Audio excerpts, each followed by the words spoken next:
Yes. Well, yeah, but he's like a month. All right, I put it on there. So. How's it going?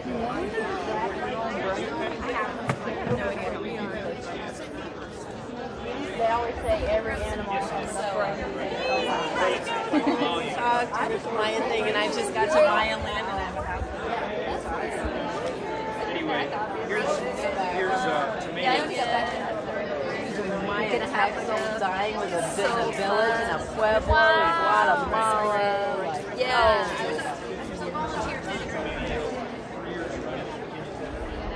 Here, let's do it, right? So I was so happy to talk to Alina. She's recently returned from an amazing pueblo in Guatemala doing hand dyeing and textiles with Maya women. Tell us about it, Alina. This is my third winter of doing dyeing and weaving, mostly weaving with the local Mayan women. And this year, my friend and I organized a retreat, a week-long retreat of learning the backstrap weaving, which is what I did this one on. And doing natural dyeing with different Mayan women, and it was wonderful, so good. Yeah, we want to go back next year and do 2 weeks, maybe a week of dyeing and a week of weaving, and also bring in some other crafts they do, like embroidery, which is really big, and brocade, which is kind of a next level of weaving, where you have figurines on top of the regular weaving. Oh yeah, keeping those handcraft arts alive is really a big part of the Maya culture, and I have recently made more friends down there in that regard, and I'm loving to share all that great stuff, and you're helping to do that as well. Yeah, so thanks for that. And great some work. of the crafts are dying out because the young people aren't learning them and these anymore. are young people that I've met that are doing it in Peru and in Yucatan, and so it's so great though when you show interest and they go, look at my culture, I'm proud of this, I need to take it on and do it. So I think that's just a supporting part of it. It's great. Yeah. Thanks. Awesome. We also planted plants from Hungary to help us our gardens.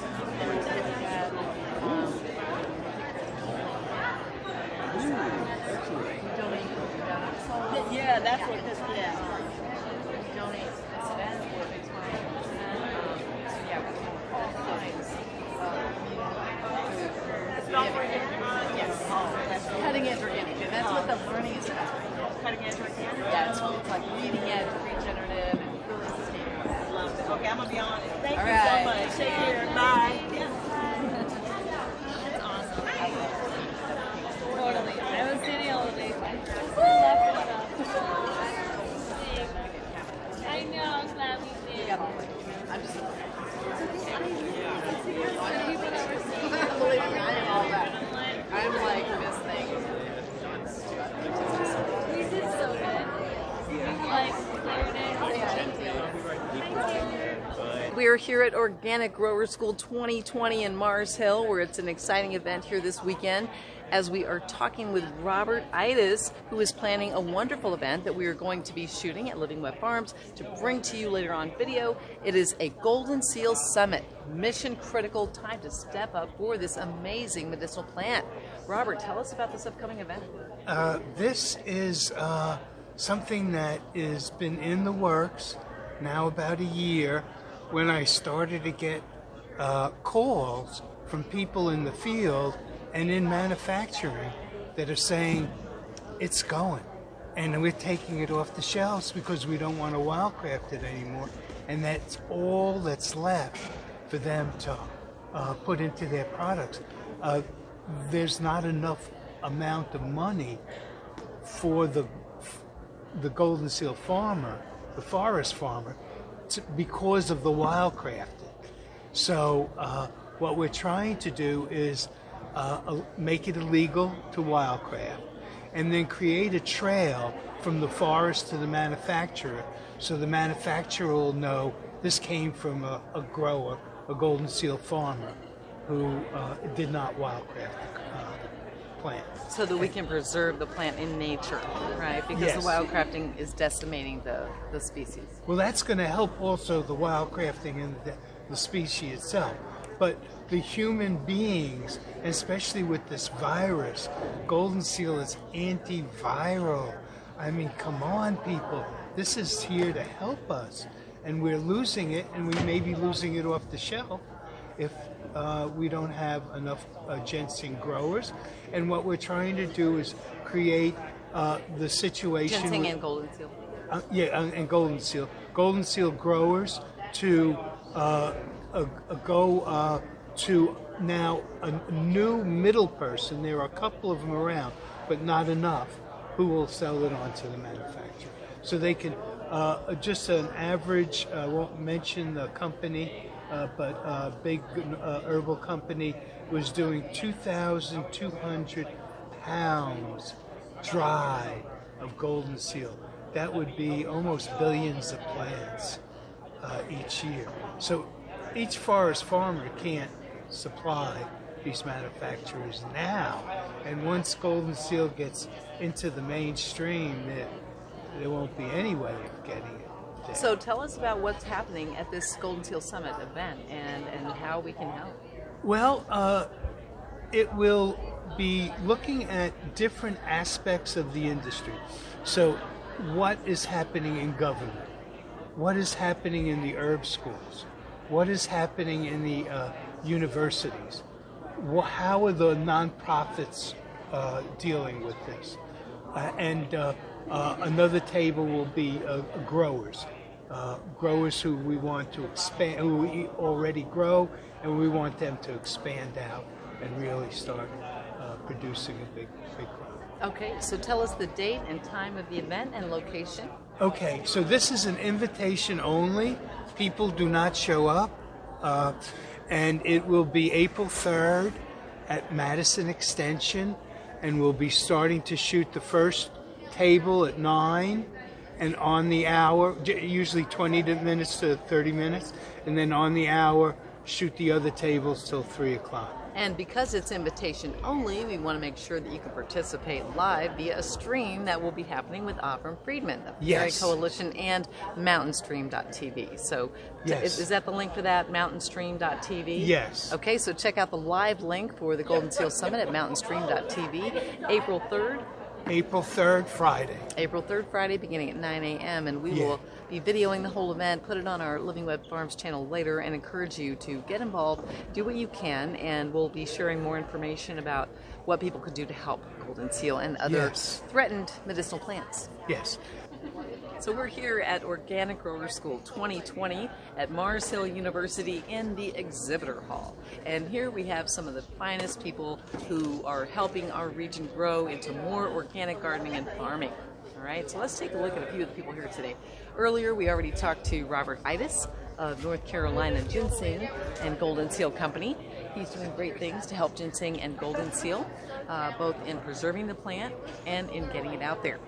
Right over here, we have Dr. Bronner's, who is a fantastic soap company you're probably familiar with.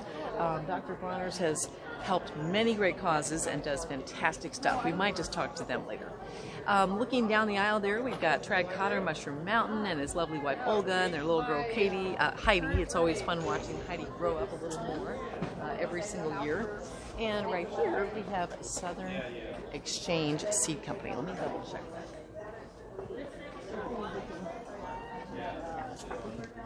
This is Southern Exposure Seed Exchange, and this is Ira Wallace right here. Ira, we're just doing a little video. How are you doing? Nice to see you. Yes. So great to see you at CFSA last year, and she's always around, has great books, and check it out at Southern Exposure Seed Exchange. You can get real seeds from our area that are organically grown, non-GMO, and great for your garden and farm.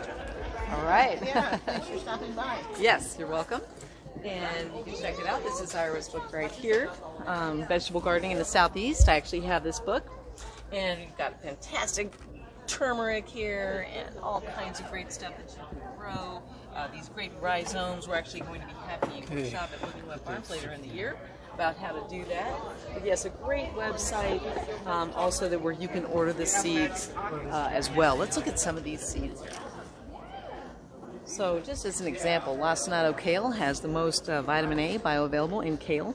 So you can get organic lacinato kale grown in our region right here at Southern Exposure Seed Exchange. And their website is southernexposure.com. Goldenseal.com. All right, so that's one place to get great seeds. And then, of course, as I mentioned, Trad and Heidi over here growing like a weed. He is a mycologist and sells all kinds of great mushroom spores. You can find them at mushroommountain.com. And I would like to explore right over here, Reams Creek Nursery. It is my favorite local nursery. And last year, when I was wanting to feed my newly hatched little little caterpillars of monarch butterflies that were going to metamorphose and need food right away, I was trying to grow the best butterfly feeding type flowers I could. And I thought, I've got to have Tithonia, right? Mexican sunflower. It's a big, tall, stately plant that has beautiful orange buds every day, velvety stems, and the only nursery in the whole region where I could find it, Reams Creek. Let's go say hi.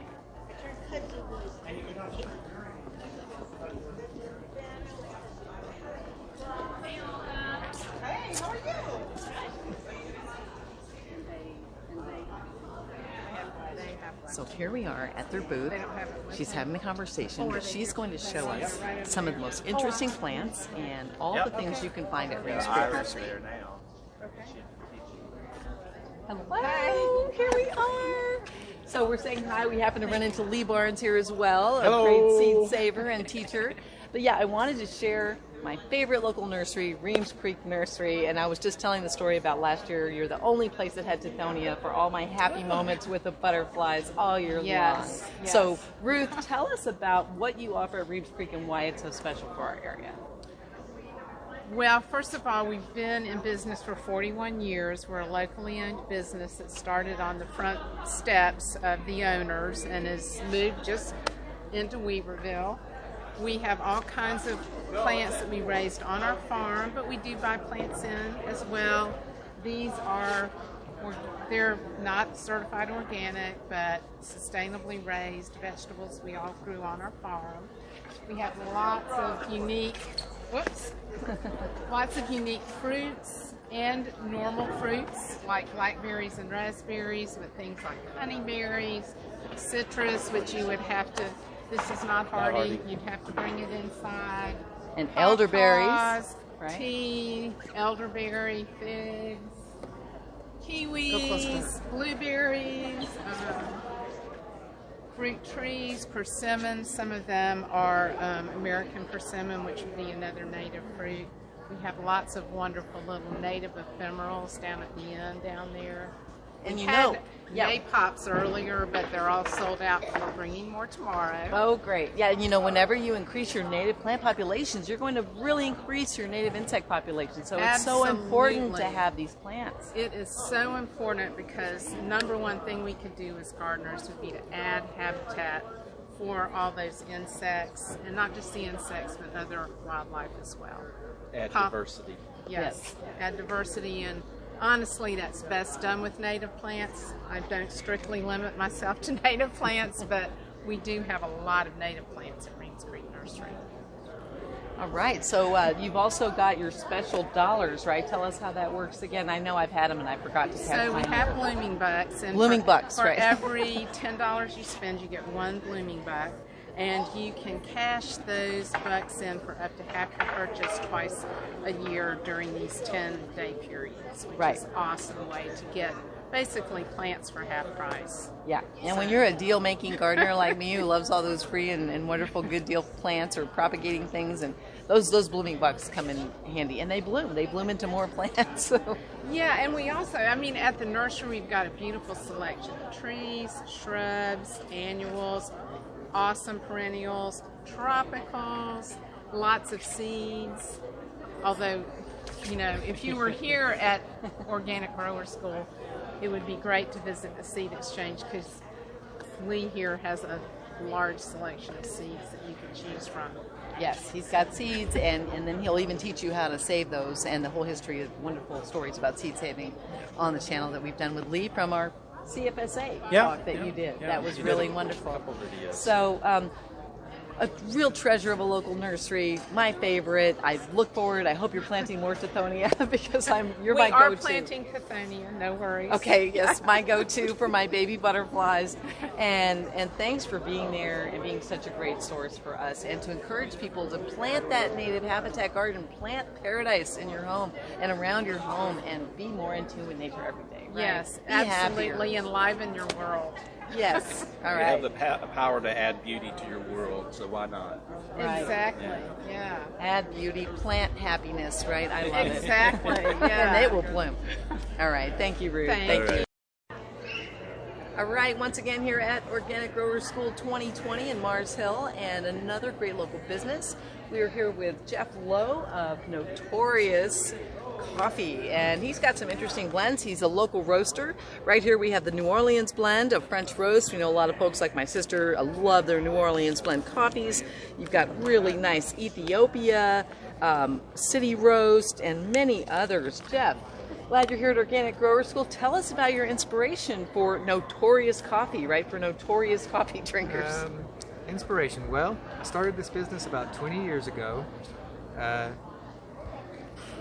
I don't really know what inspired me to do it though, other than my sister opened up a coffee bar in her antique store, and I investigated coffee equipment and found a roaster and decided to start roasting coffee. At that point, I didn't know the difference between one coffee and another, and I had to learn everything the hard way.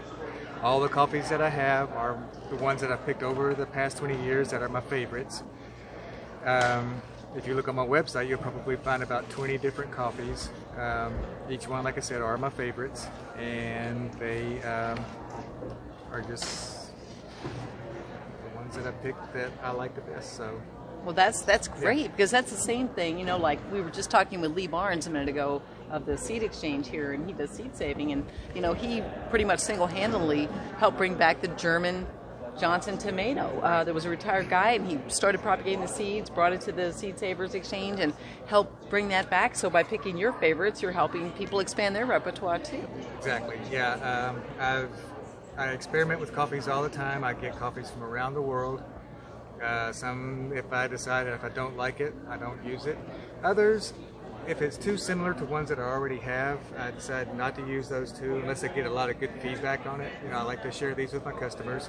Right. If I get good feedback on it, it's one that I decide to keep. If I get negative feedback, of course, I don't use it. If I get mediocre feedback, then I decide not to use it too. I like to get really good, distinctive coffees. Yeah. So all the ones that I roast are, like I said, they're my favorites, my customers' favorites. And most of them are all single origin, except for the occasional blend. I do have a couple of blends, but mostly they're single origin. Usually the blends are ones that I use for restaurants that seem to have more of a mass appeal than some of the other coffees do. That's great. Yeah, you can check out the variety of coffees that Jeff curates there at his website, which is notoriouscoffee.com, right? There's the Notorious Coffee and logo. And what is your personal favorite? My personal favorite is the Ethiopia Yergashafi. That's the one we've been brewing here today. This one right here. I've started roasting that one 20 years ago, and it's always been a personal favorite. It's kind of my benchmark coffee. I use that one to compare the other ones to. Right. It's got a lot of good traits, right? Yeah. So awesome. So do you have it in whole bean and ground? Whole bean and ground, yes. Well, I think I'm going to have to get a pound of that just to try it. It sounds so great. This is the ground one, That's ground. Yeah, I do have ground and whole bean, so whichever one you prefer. All right. How often do you get to meet your own coffee roaster, right, that lives here locally, that's doing things from their own delicious tastes and helping share that? So great to be here with you. Notorious Coffee, notoriouscoffee.com. I'm going to have a cup of that right now and take a pound home. So check it out and order online here. Thanks for participating in Organic Grower School. Thanks for having me here. All right. It's famous, right? I keep it famous, right?